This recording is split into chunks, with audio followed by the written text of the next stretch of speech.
दोस्तों नमस्कार। माता कैकेयी के लिए आप अपना धारणा बदलिए, क्योंकि उन्हीं के कारण श्री राम जी बन गए तो बन गए।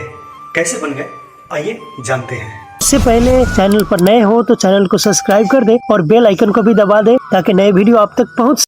अध्यात्म रामायण कहती है कि एक रात जब माता कैकेयी सोती हैं तो उनके स्वप्न में विप्र, धेनु, सूर और शंख सब एक साथ हाथ जोड़ के खड़े हो जाते हैं और कहते हैं, हे माते, हम आपके शरण में हैं।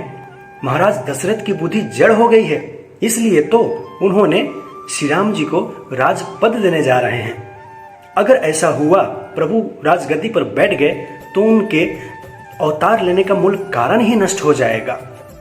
हे माते, संपूर्ण पृथ्वी में एक आप ही तो हैं जो राम पर लगे अपयश का विष पी सकती हैं। उनको वनवास भेज के इस कार्य को सरल कीजिए।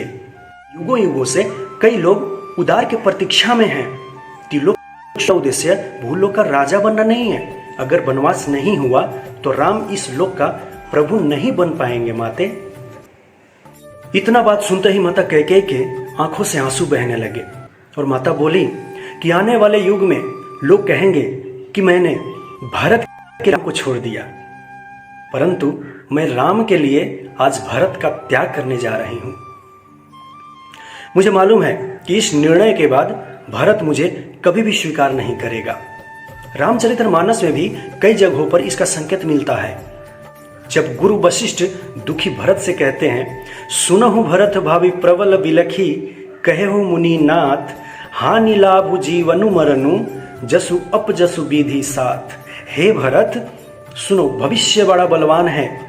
हानि लाभ जीवन मरण और यश अपयश ये सब विधाता के ही हाथ में है।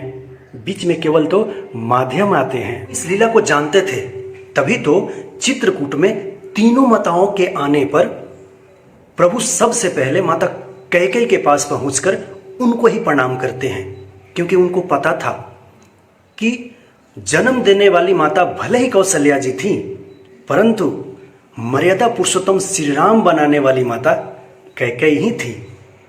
जय श्री राम।